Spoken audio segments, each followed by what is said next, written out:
नमस्कार, मैं Amarendra Tiwari all time public India पर आप सभी का स्वागत करता हूं। दोस्तों, इस वक्त हम हैं देवघर में और लगातार देवघर खास करके जो हमेशा से गेम चेंजर रहा है गोड्डा लोकसभा के चुनाव की अगर बात करें, बाकी जो विधानसभाएं हैं वहां भी जिस तरीके की लड़ाई चल रही है आप देख ही रहे हैं। इस वक्त हमारे साथ बातचीत करने के लिए मौजूद हैं अमरदीप यादव जी, जो कि ओबीसी मोर्चा के प्रदेश अध्यक्ष हैं, माफ़ कीजिएगा।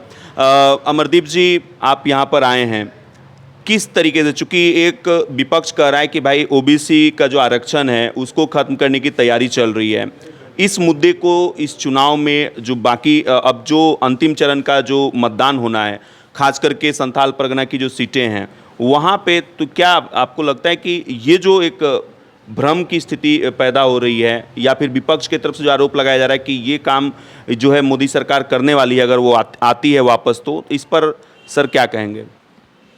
देखिए, विपक्ष का जो आरोप है वो निराधार है, झूठा है। और ये मैं यहाँ पर देख रहा हूँ, मैं आंकड़ा मैं आपके सामने दिखाता हूँ। राजस्थान में जब जब कांग्रेस की सरकार आई 1997 से 2013 तक इन लोगों ने मुस्लिम को आरक्षण दिया, ओबीसी का आरक्षण काट के। तेलंगाना में ये लोग 4% का आरक्षण मुसलमानों को, ओबीसी का आरक्षण काट के इन लोगों ने दिया। कर्नाटक में 4% आरक्षण ओबीसी आरक्षण को काट के दिया, अभी 2 दिन पहले कोर्ट ने उसको स्टे किया। केरल में 8% शैक्षणिक के और 10% नौकरियों में वामपंथी सरकार, इनके जो इंडी गठबंधन जो हैं उनके साथ जो लोग हैं, तो वो आरक्षण मुसलमानों को देते हैं, वो ओबीसी का आरक्षण। तमिलनाडु में 3.5% आरक्षण ये लोग जो है। बंगाल में ममता बनर्जी की सरकार जो 2010 से 2024 तक उन्होंने जो आरक्षण मुसलमानों को दिया, ओबीसी का आरक्षण काट के 37 मुस्लिम उपजातियों को आरक्षण दिया, और कोलकाता हाई कोर्ट ने इसको रद्द कर दिया। और आंध्र प्रदेश में 7% से 10% का मुसलमानों को आरक्षण इनका जो गठबंधन की सरकार इनकी रही उन लोगों ने दिया। तो ये तो दिख रहा है कि बाबा साहब भीमराव अम्बेडकर धर्म के आधार पर आरक्षण के पक्षधर कभी नहीं थे। उन्होंने जो विषय रखा और संविधान में जो व्यवस्था उन्होंने किया, एसटी, एससी और ओबीसी, लेकिन इन लोगों ने कांग्रेस के और जेएमएम के और तृणमूल कांग्रेस के, उसके अलावा इनके जो सहयोगी दल है विभिन्न राज्यों में, इनकी सरकारें जब जब आई राज्यों में या केंद्र में, इनको जब जब सरकारें आई, डॉक्टर मनमोहन सिंह प्रधानमंत्री थे, उन्होंने खुद ऑन रिकॉर्डेड ये विषय कहा था कि देश के संसाधनों में पहला हक मुसलमानों का है।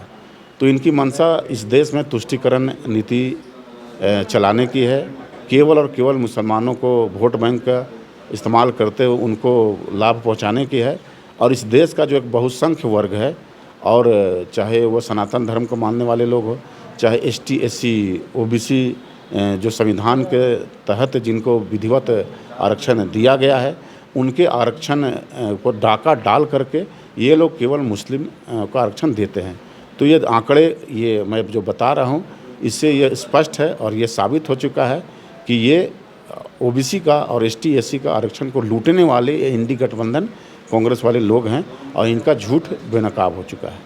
अच्छा, अभी जो प्रदीप यादव जी और निशिकांत दुबे जी की लड़ाई जो है गोड्डा लोकसभा, विपक्ष के बड़े जो चेहरे थे, खास करके हेमंत सोरेन जी की बात करें तो अभी कल्पना सोरेन जी काफ़ी वोकल होकर कह रही हैं कि देखिए, जो मेरे पति जेल में गए हैं तो वो डॉक्टर निशिकांत दुबे के कारण गए हैं।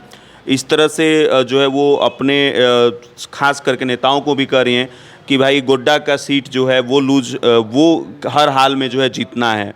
आपको लगता है कि ये जो तमाम लोग जो इस तरह से एकजुट हो रहे हैं, इसका कोई असर चुनाव में देखने को मिलेगा?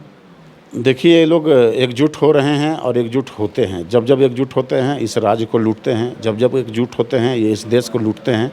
और जो भी वक्तव्य इनका आ रहा है, इन्होंने इस राज्य की खनिज संपदा को लूटा है, चाहे साहिबगंज में अवैध खनन का मामला हो, चाहे रांची बड़गई में ज़मीन का मामला हो, चाहे जहाँ कहीं भी पहचान बदल करके, नाम बदल करके, पद बदल करके, स्थान बदल करके, सीएनटी एसपीटी एक्ट का उल्लंघन करके राज्य के विभिन्न जिलों में इन्होंने ज़मीन जो खरीद बिक्री की है, आय से अधिक संपत्ति इन्होंने जो अर्जित की है, ये इस कारण से ये जेल में, इन्होंने आदिवासियों के ज़मीनों को लूटा, इन्होंने सरकारी फाइलों में हेरा फेरी किया, इन्होंने सरकार का जो संसाधन है, चाहे बालू हो, चाहे अवैध खनन, पहाड़ों का खनन हो, इस कारण से हेमंत सोरेन जेल में है।